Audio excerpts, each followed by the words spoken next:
The most controlled man in any room is not the one who smiles. It's the one you're afraid to push too far.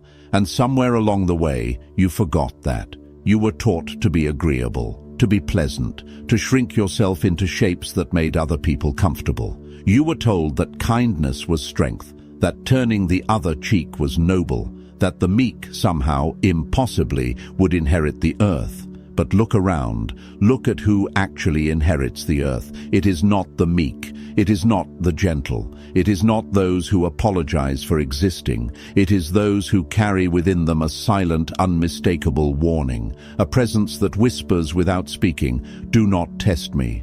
That quality, that intangible, magnetic, terrifying quality, is what I call being dangerous. Not violent, not aggressive, not loud, dangerous. And in this soft world of curated personalities, conflict avoidance, and emotional fragility, you have been systematically disarmed. You've been convinced that danger is primitive, that it belongs to a different era, that it has no place in civilized society. But here is what Niccolò Machiavelli understood 500 years ago, a truth that still slices through every layer of modern self-help garbage. The man who cannot be dangerous is not peaceful. He is merely harmless, and the harmless are never respected. They are managed. This video is not about becoming cruel. It's not about hurting others or walking through life with clenched fists. This is about something far more subtle, far more powerful. By the end, you will understand what it truly means to cultivate an edge. A psychological sharpness that protects you without ever being drawn. You will learn how the modern world conspires to make you soft, why they profit from your compliance, and how to rebuild the dangerous core that has been slowly stripped from you since childhood. But understand this, not everyone is ready to hear what follows. If you still believe that niceness alone will shield you from exploitation, if you think good intentions are enough to navigate wolves dressed as colleagues, friends, or lovers, then perhaps this message isn't for you. But if something in you already knows, if there's a voice buried deep that whispers, "I've been too accommodating for too long," then stay. Because what we're about to uncover isn't taught in schools, isn't praised in polite company, and will never appear on a motivational poster.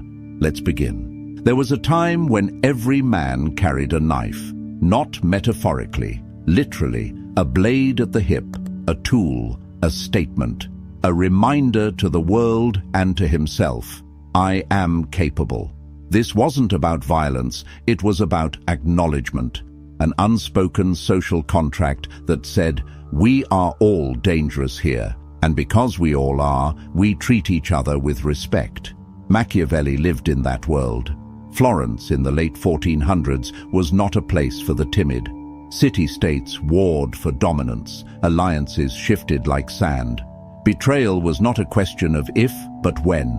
And survival, true survival, required more than good intentions. It required teeth. Machiavelli saw men rise and fall, not based on virtue, but on their willingness to be feared when the moment demanded it. He observed what centuries of sanitized philosophy tried to hide. That power flows toward those who are perceived as capable of wielding it. He wrote in The Prince, "It is better to be feared than loved if you cannot be both." That line is famous, quoted endlessly, usually misunderstood.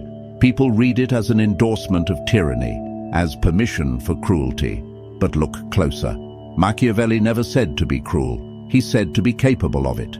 To carry within yourself the potential for decisive, overwhelming force, and to let that potential be sensed by others. The difference is everything. The cruel man is reactive. He punishes because he cannot control himself. He lashes out because he lacks internal strength. His violence is weakness wearing a mask, but the dangerous man is something else entirely. He is restrained, composed, still. And precisely because of that stillness, everyone senses the depth beneath. There's an old concept in Italian called terribilità. It was used to describe Michelangelo, not his art, but his presence. His ability to walk into a room, and silence it. Not through threats, through weight, through an aura of such concentrated power that even popes hesitated before crossing him. That is the quality we've lost. That is the quality this soft world has stolen from you. It didn't happen by accident. The systematized weakening of the human spirit is perhaps the most successful psychological operation in history. It began with good intentions, as all manipulation does. Schools taught you to share, to cooperate, to suppress the competitive instinct that once kept your ancestors alive. You learned to wait your turn, to defer to authority, to never, under any circumstances, make a scene. Conflict resolution became the highest virtue. Not conflict mastery, which requires strength, but conflict avoidance, which requires only cowardice rebranded as maturity. And slowly, without realizing it, you absorbed a message repeated 1,000 different ways. Dangerous is bad, safe is good, power is suspicious, compliance is virtue. By the time you reached adulthood, the conditioning was complete. You had internalized a world where standing your ground was aggressive, where setting firm boundaries was toxic, where carrying yourself with unapologetic authority was intimidating. And intimidating, you were taught, is the worst thing a person could be. But ask yourself this: who benefits when you are easily intimidated? Who profits when your first instinct is to appease rather than assert? Not you. The answer is everyone who seeks to control you. Employers who want labor without resistance. Partners who want compliance without negotiation. Systems that want conformity without question. Machiavelli understood this dynamic with surgical precision. He wrote, "Men are so simple and so subject to present necessities that he who seeks to deceive will always find someone who will allow himself to be deceived." The softening is not an accident, it is a strategy. A population of harmless individuals is a population that is easily governed, easily sold to, easily manipulated. Dangerous men and women are inconvenient. They ask questions, they resist exploitation, they cannot be bullied into consensus. And so the world decided, we will make danger itself taboo. Not violence. Violence is clumsy, prosecutable, often counterproductive. But danger, the quiet, internal capacity to devastate if necessary, that had to go. And for most people, it did. Look at the language of modern self-improvement. It's all about softening. Be vulnerable. Be open. Let go of your armor. Show your wounds. And there's truth in that. Vulnerability has its place. Connection requires openness. But vulnerability without power is just an invitation for exploitation. The message is never complete. It's always be soft. Never be soft when it serves you, and dangerous when it doesn't. The most predatory individuals on earth didn't read a single book about healing their inner child. They studied the people who did, and they learned to recognize prey by the vocabulary of surrender. You were disarmed with kindness. Now let's talk about rearming. Here is the paradox most will never grasp. The truly dangerous are often the most peaceful. They do not start fights. They do not seek confrontation. They move through the world with a kind of quiet that unsettles people precisely because it cannot be decoded. Violence is loud. Danger is silent. Violence is reactive. Danger is patient. Violence desperately needs to prove itself. Danger has nothing to prove. When I speak of becoming dangerous, I am not speaking of fists or fury. I am speaking of reclaiming something that lives inside every human being, but has been suppressed through shame, conditioning, and cultural programming. It is your capacity for intensity, your willingness to say no and mean it, your ability to walk away from situations that diminish you without explaining yourself, your refusal to be manipulated by guilt, obligation, or the social pressure of niceness. Machiavelli observed that men of power maintain control not through constant action, but through the perception of what they could do if provoked. He advised, never attempt to win by force what can be won by deception. But crucially, he also made clear that force must remain an option, not used recklessly, but present, visible, felt. This is what I call the weight of a person. Have you ever met someone who didn't raise their voice, didn't threaten, didn't posture, and yet you instinctively knew not to cross them? That's weight. It cannot be faked. It comes from a deep internal alignment, a knowing. I am capable, I am willing, and I am choosing right now not to. The choosing is critical. A man who cannot fight is not peaceful. He is merely unable. His peace is not a choice, it's a limitation. But a man who can devastate, who carries that capacity calmly within him, and who chooses stillness, that man has earned his peace, and everyone around him senses the difference. Human beings are exquisitely attuned to danger. 10,000 years of evolution have wired your nervous system to detect threats within milliseconds, long before your conscious mind catches up. We read micro-expressions, we sense tension in posture, we feel the difference between someone who is performing calm and someone who is calm. And this is why authenticity matters. You cannot fake danger. You can only cultivate it. The man who puffs his chest, who speaks loudly, who overcompensates with aggression, he is easy to read. His performance betrays insecurity. Every excess signals weakness. But the man who is still, he becomes a question mark. And question marks are terrifying to those who need to categorize you, predict you, and control you. Machiavelli wrote, "Men judge generally more by the eye than by the hand, because everybody can see you, but few come in touch with you." What he meant was simple. Image creates reality. If people perceive you as dangerous, you are functionally dangerous, whether or not you ever act on it. The perception alone changes how they treat you. It changes what they're willing to attempt. This is why presence matters. Not the theatrical, self-conscious presence of someone who's read too many body language books. Real presence. The kind that emerges when a person knows who they are, what they're capable of, and what they will not tolerate.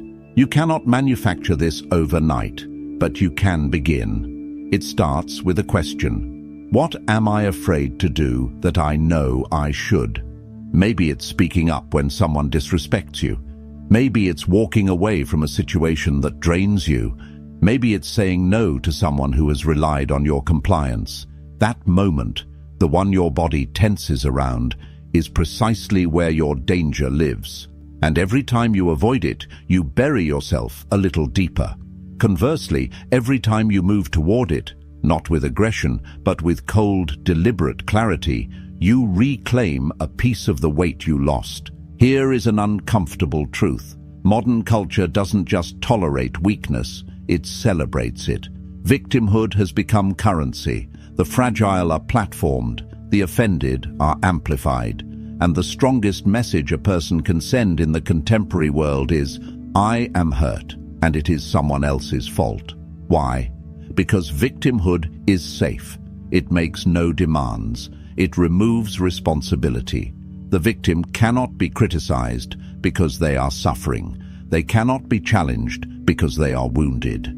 And most importantly, they cannot be feared because they have willingly surrendered the capacity for danger. This is exactly what certain power structures want.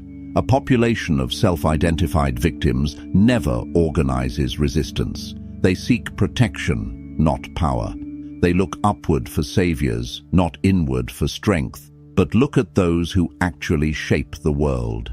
They do not identify as victims. Even when they have suffered greatly, and many have, they do not lead with wounds. They lead with will. Machiavelli wrote that, "Fortune is a woman, and if you wish to keep her under, it is necessary to beat and ill-use her." Crude language, deliberately provocative, and easily dismissed. But beneath the metaphor is a principle. Life rewards those who act upon it, not those who wait to be acted upon. Fortune, circumstance, luck, fate does not favor the passive. It does not reward patience alone. It responds to audacity, to aggression, to movement.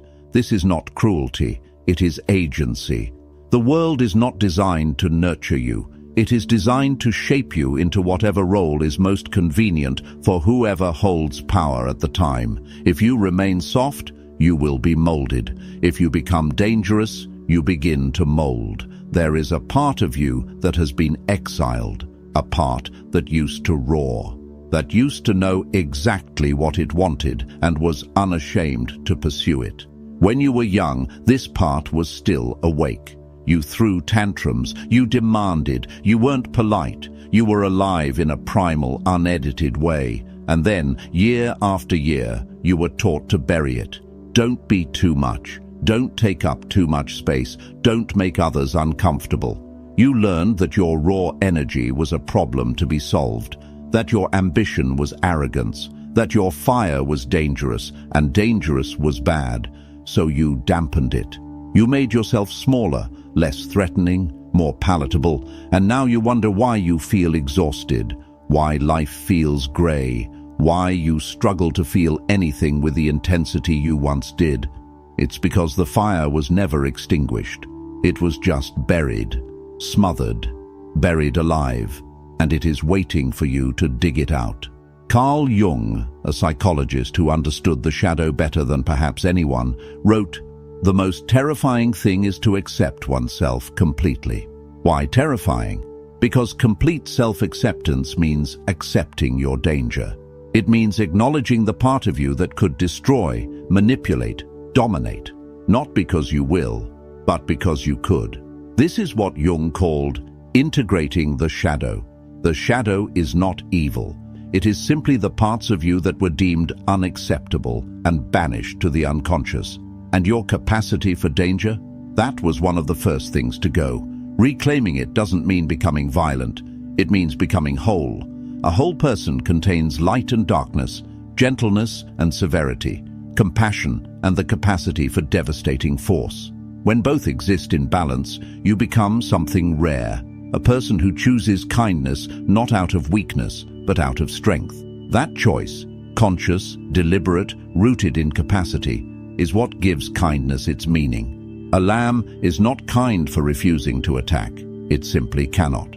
A lion who chooses peace, that is something else entirely. That is dangerous. Let me be specific.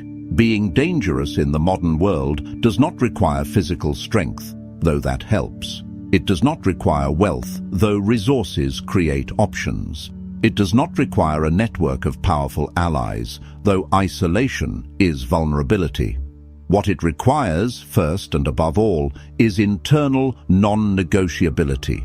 There must be lines within you that cannot be crossed, not external rules imposed by society, but personal absolutes that you would defend with everything you have.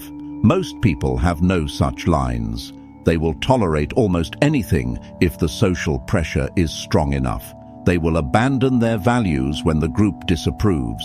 They will sell out their integrity for approval, comfort, or convenience. That is what makes them manageable. The dangerous person is unmanageable. Not because they are rebellious for its own sake. Rebellion without purpose is adolescence, not power. But because they have core commitments that cannot be bought, bullied, or negotiated away. Machiavelli warned that the promise given was a necessity of the past. The word broken is a necessity of the present.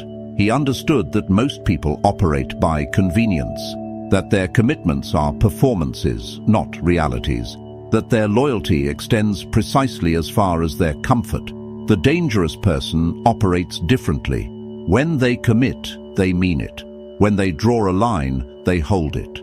When they speak, their words carry weight, because the listener knows they are backed by something real. That something real is not physical force. It's psychological certainty. The certainty that you will not waver, that pressure will not move you, that manipulation will find no purchase. This certainty is felt, not explained, and once it becomes your foundation, everything changes. People stop testing you, not because you've threatened them, but because they sense there is no point. Negotiations become different. You no longer feel the frantic need to prove, persuade, or appease. You state your position with calm finality. And if it's not accepted, you walk away. Relationships become different.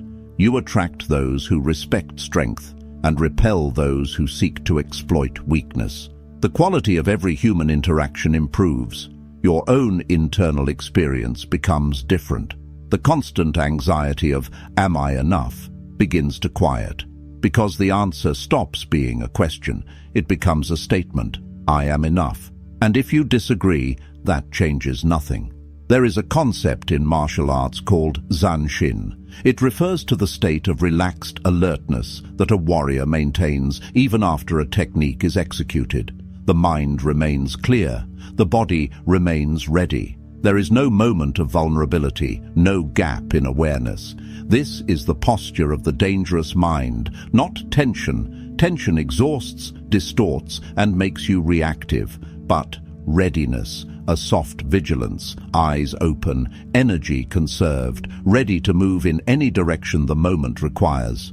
Most people live in one of two states: dissociated comfort or frantic reactivity. They are either asleep or panicking, but the dangerous person lives in a third state, present, calm, and fully capable. Machiavelli admired this quality in Cesare Borgia, a man he studied closely during his diplomatic missions. Despite Borgia's many cruelties, Machiavelli observed something in him that transcended mere brutality, a capacity for stillness before decisive action. Borgia did not react. He assessed, he waited, and when he moved, the movement was final. This is not about admiring historical monsters. It is about extracting the psychological principle beneath their effectiveness. Stillness creates power. When you are still, others must move first, and in their movement, they reveal themselves. When you are still, your energy accumulates rather than dissipates. When you are still, the world comes to you, not because you are passive, but because stillness is gravity. The loud, frenetic, constantly reacting person has no gravitational pull. They are always in motion, always dispersed. But the still person draws people in, draws attention in, draws power in. This is the art of the dangerous: to do less while meaning more, to speak less while communicating more, to move less while accomplishing more. It is not passivity, it is precision. Let me tell you what happens when you stay harmless. Nothing dramatic. That's the cruelty of it. There's no sudden catastrophe, no single moment where you can point and say, that's when everything fell apart. Instead, there's a slow erosion, a gradual accumulation of moments where you should have spoken but didn't, where you should have walked away but stayed, where you should have demanded respect but accepted less. Each compromise feels small, survivable, reasonable even. It's not worth the conflict. I'll let it go this time. Maybe I'm overreacting. And year after year, compromise by compromise, you become someone you no longer recognize. You look in the mirror and see a face that has learned to smile on command, eyes that have forgotten how to hold a gaze, a posture that has curved inward as if apologizing for taking up space. This is the cost of softness, not a dramatic collapse, a quiet disappearance. The person you could have been, the one who stood firm, who commanded rooms, who walked through life with weight and presence, that person dies in inches. And the worst part? No one notices, because the world doesn't mourn what was never born. The people around you adjust to your diminished version. They don't remember who you were before you started shrinking. They accept the smaller you as the real you, and eventually, so do you. Machiavelli wrote, "There is no avoiding war. It can only be postponed to the advantage of others." He was speaking of nations, but the principle applies to the self. Every conflict you avoid doesn't disappear, it compounds. Every boundary you fail to enforce becomes a precedent. Every time you tolerate disrespect, you train the world to expect your tolerance. You think you're keeping peace, you're actually surrendering territory. And one day, you wake up with nothing left to surrender, living in a life that was shaped entirely by other people's demands, wondering how you got here. That is the cost. Here is what they never tell you about predators. In nature, predators are not cruel. They are not sadistic. They do not hunt for pleasure. They are simply awake. Their senses are alive. Their focus is complete. Every movement is intentional. Every decision is weighed against survival. Prey animals live in a different state. Constant low-level fear. Herd dependence. Reactive rather than strategic. Always scanning for threats, but never becoming one. Modern society has made prey of almost everyone. We live in chronic anxiety. We move in herds, ideological, cultural, professional. We react to every notification, every headline, every outrage cycle. We are always scanning for threats, but we have lost the predator mind. The mind that creates reality rather than reacting to it. The mind that moves with intention, not impulse. The mind that others instinctively do not want to challenge. Reclaiming this mind is not about becoming violent. Predators, remember, are rarely violent. They don't need to be. Their capacity is so clearly communicated that most potential conflicts never materialize. A wolf doesn't fight every animal it encounters. Its presence alone determines what is possible.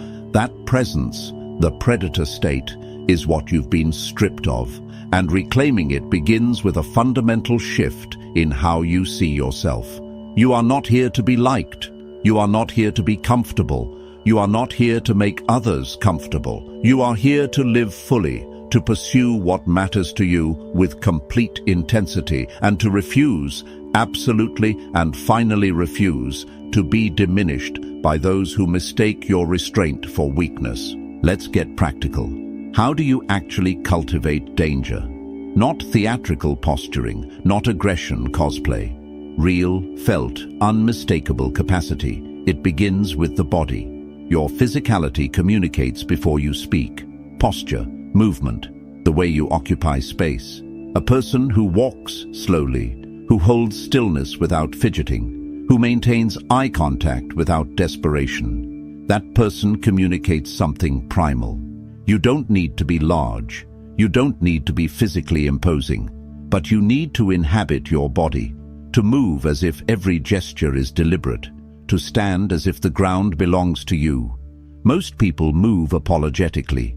They rush, they shrink, they make themselves small in elevators and meeting rooms. They defer spatially to whoever seems more dominant. Stop, not aggressively, calmly. Simply stop giving ground you haven't chosen to give. Take up space. Move at your own pace. Let silence exist without rushing to fill it.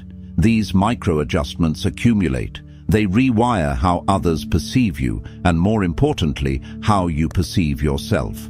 Second, the voice. A dangerous voice is not loud. It is controlled. Slow your speech. Lower your register, not artificially, but by speaking from the chest rather than the throat. Eliminate filler words. Like. You know, these are verbal apologies. They signal uncertainty. They invite interruption. Speak as if every word costs something, because it does. The moment you become careless with language, you become careless with power. Pause before responding, not anxiously, deliberately. Let the other person sit in the silence of your consideration. That pause communicates something words cannot. I am not reactive. I cannot be rushed. I will respond when I am ready. Third, the eyes. This is where most people fail. The soft person averts their gaze, looks down when challenged, glances away during confrontation. The dangerous person holds, not aggressively staring, not unblinking intensity, just steadiness. When someone speaks to you, look at them. When someone challenges you, don't look away first. When someone tries to intimidate, meet it with calm, patient stillness. The eyes reveal everything, and when your eyes communicate, I am not afraid of this moment, the moment changes. Fourth, the boundary. Dangerous people have boundaries that are known without being announced. They don't explain their limits, they demonstrate them. When something crosses the line, they don't argue about it, they don't justify, they don't negotiate, they act. quietly, finally. Maybe it's removing themselves from the situation. Maybe it's ending a relationship. Maybe it's a single sentence delivered with such cold clarity that no further discussion is needed. That won't happen again. Not shouted, stated, the way you might state that the sky is blue, and the person hearing it knows, without understanding exactly how they know, that it is true. This is the architecture of an edge. Not one dramatic moment, 1,000 small ones, a constant recalibration of how you move, speak, look, and enforce. Over time, it becomes who you are, and who you are becomes unignorable. Now we arrive at the deepest truth. Being dangerous is not enough. Danger without wisdom is chaos. Power without principle is tyranny. Strength without restraint is destruction. Machiavelli understood this, despite his reputation. He did not admire brutality for its own sake. He admired effectiveness, and effectiveness, he knew, required balance. The prince who was only feared would eventually be overthrown. The ruler who inspired only terror would find no loyal allies when fortune turned. Hence, it is necessary for a prince wishing to hold his own to know how to do wrong and to make use of it or not, according to necessity. According to necessity. Not always, not carelessly, not as a first resort, but available, present, ready. The truly dangerous person is not someone who has abandoned ethics. They are someone who has internalized ethics so deeply that they no longer need external enforcement. They don't avoid cruelty because they're afraid of consequences. They avoid it because it's wasteful, inefficient, beneath them. But if cruelty became necessary, truly necessary, they would be capable, without hesitation, without the paralysis that afflicts those who have never made peace with their own darkness. This is what Jung meant by integrating the shadow. You don't become evil. You absorb the capacity for evil and place it under conscious control. The integrated person can be gentle because they have confronted their violence. They can be patient because they have felt their rage. They can be forgiving because they know exactly what they're capable of if they chose not to forgive. A kindness born from this integration is qualitatively different from the kindness of the merely harmless. It carries weight because the recipient senses that it is a choice, that an alternative exists, and that the person before them has selected compassion from a menu that includes devastation. That is the kindness of the dangerous, and it is the only kindness that is truly respected. Once you begin to change, truly change, the world will notice, and it will not approve. The people who benefited from your softness will resist your transformation. They will call it arrogance, coldness. They will say you've changed, and they won't mean it as a compliment. This is expected. Your softness served them. Your compliance made their lives easier, and when you withdraw that compliance, they will feel the loss. Some will adapt. They will recognize the new you, respect the new you, and relate to you differently. Others will not. They will exhaust themselves trying to push you back into the old shape. They will manipulate, guilt, and gaslight. They will insist the old you was the real you, because the old you was more convenient. These people are not your enemies. They are simply revealing what your relationship was always based on. And that revelation, though painful, is valuable.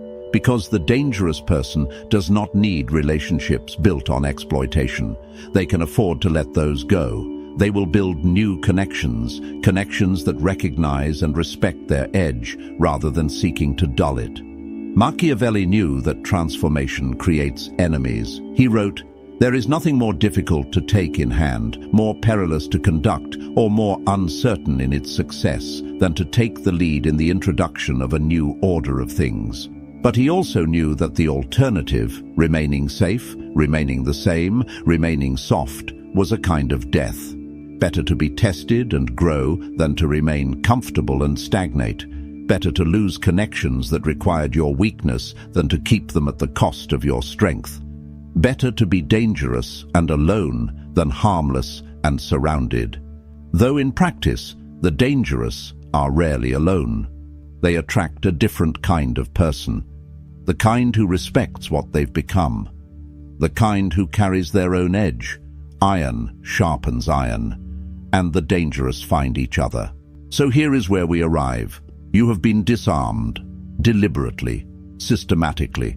A soft world made you softer, because soft people are easier to control.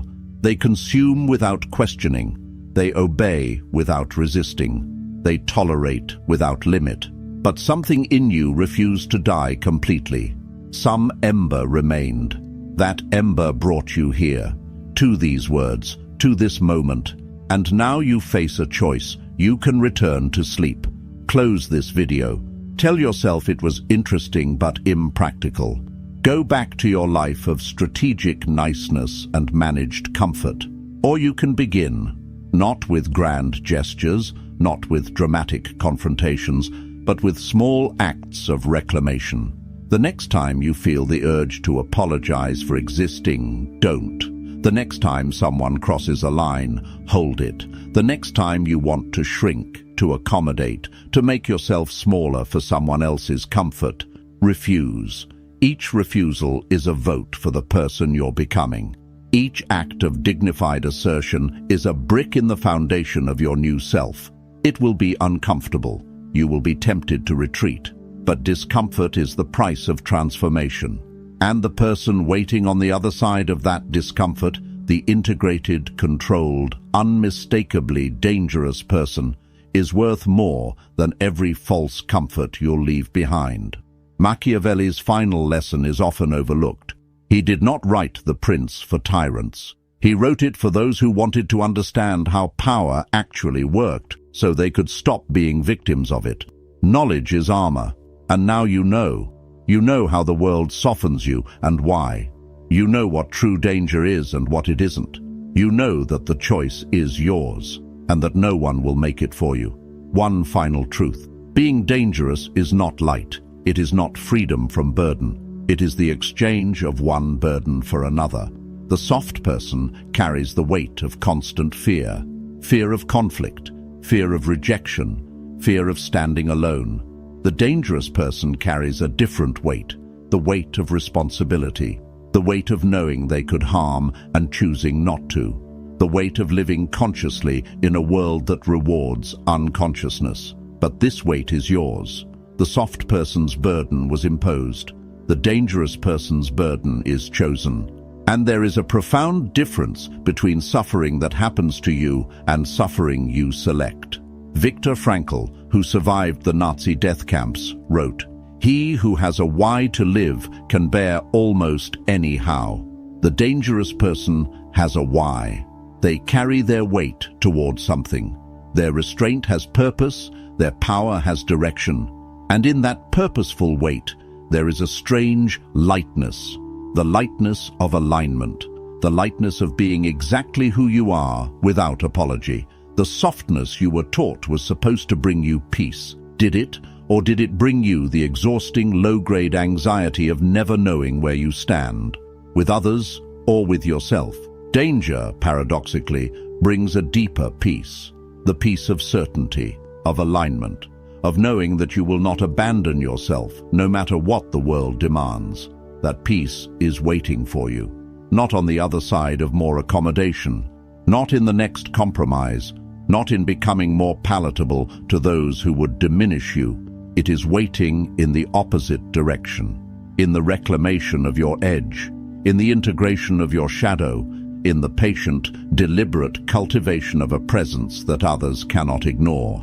The soft world will continue softening. Let it. You have other work to do. The question was never whether you could be dangerous. You can. You always could. The question was whether you would permit yourself to be, whether you would stop apologizing for your own capacity, whether you would accept that power is not evil, only uncontrolled power is, whether you would finally decide that your comfort matters less than your integrity and your likability matters less than your self-respect. There is no arriving. This is not a destination where one day you wake up complete. It is a practice, a discipline, an ongoing conversation between who you are and who you refuse to become. But the conversation starts now, with this moment, with the next decision, with the small private act of choosing weight over ease. No one will applaud you for this. The soft world does not celebrate the dangerous, but you will know.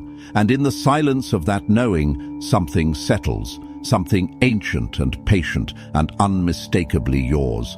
The fire that was buried begins to breathe, and you become, finally, fully, someone who cannot be ignored. If what you've heard has reached something inside you that most content never touches, understand this is only what I can share publicly. There are dimensions of this knowledge I cannot explore here. The algorithm does not reward depth. It punishes what it cannot easily categorize. The most transformative material gets buried or removed entirely. So I put it somewhere else. Behind the join button, there's a level I call the architect. It contains what I hold back. The framework's too uncomfortable for a general audience. The psychology of influence that most will never be ready to hear. If you're still here after everything, you're not like most. Subscribe if you haven't. But if you want what's actually hidden, click join. Most won't. That's the point.